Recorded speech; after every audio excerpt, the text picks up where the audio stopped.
As Texas grapples with the aftermath of the historic storm, the toll on vulnerable populations continues to rise. Among the dead were an 11-year-old boy in Conroe and 3 elderly men in Abilene who froze to death in their homes. Patients couldn't get medical treatment.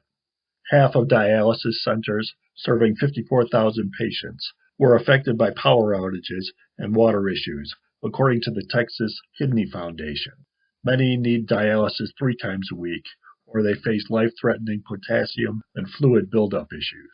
People with disabilities, too, face additional hardships, but there's a chance for them and others to respond and make their issues known this week. Their emergency challenges are many and need to be spelled out, according to Dennis Borel, Executive Director of the advocacy group Coalition of Texans with Disabilities.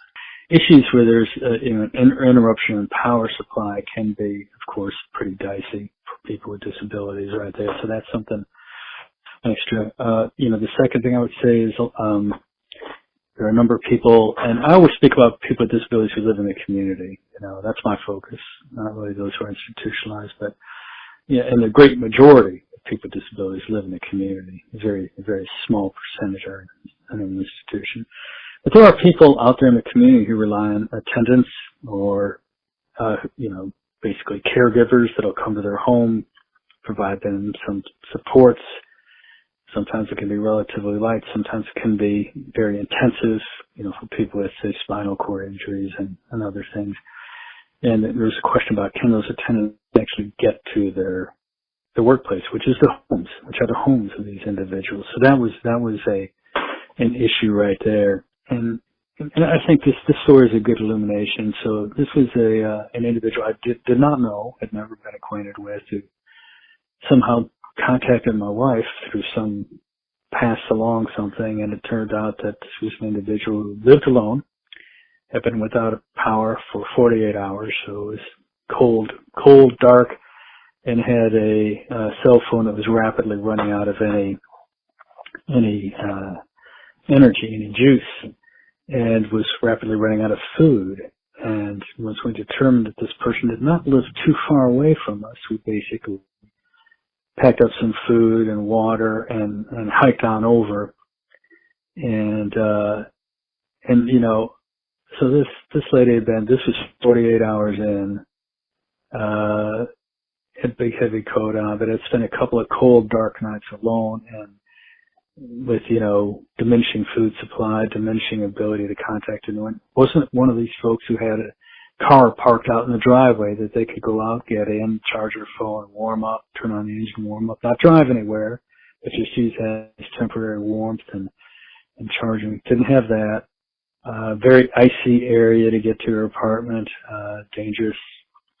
And we left, we were very aware that this lady's anxiety level was accelerating and already very high. And that's what I think I want people to know about. It's not, there are physical barriers and obstacles like the energy for the equipment, the ability of attendants to get there, but also the stress, anxiety, almost a PTSD type situation, if you will.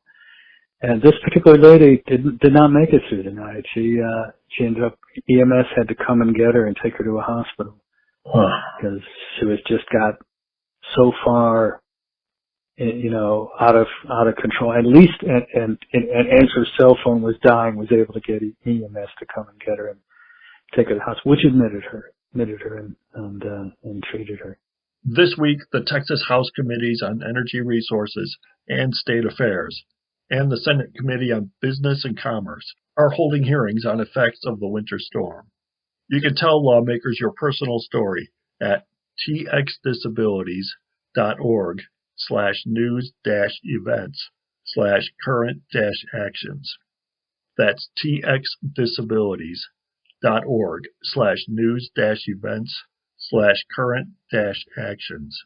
Go to that, and what that will do is it'll allow you to send an email to the 3 committees. There are 2 committees in the House that are going to have a joint hearing, and then there's 1 Senate committee, and they're going to touch on the winter storm and the impacts.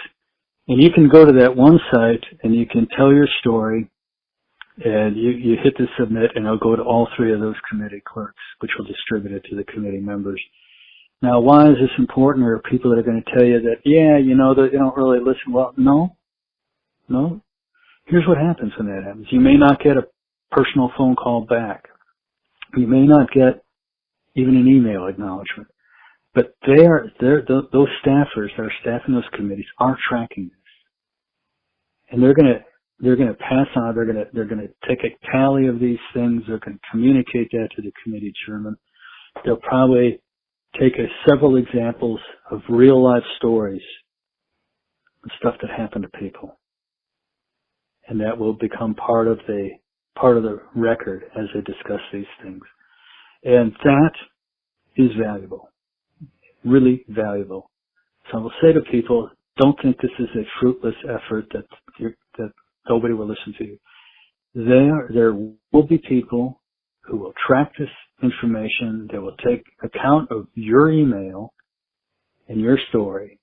And you may be held up as the example of the story, or maybe the 5, 6, 7 examples held up.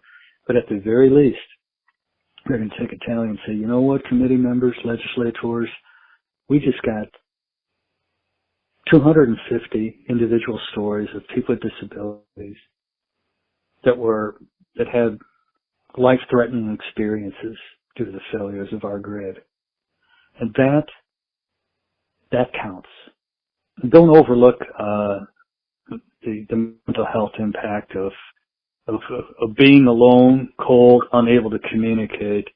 That's powerful and can actually become more disabling than a physical disability at times. So don't overlook that. And the second thing is, for those folks that maybe you didn't know at all, who came and helped you out, look to that for some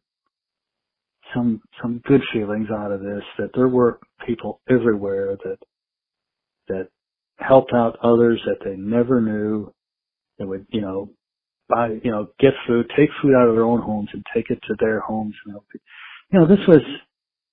This was also, again, a remarkable show of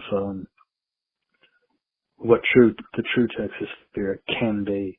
Not everybody left for Cancun as a result of the power collapsing. Yeah, Texans rally, that's for sure. For the People's News, this is John Moeller reporting.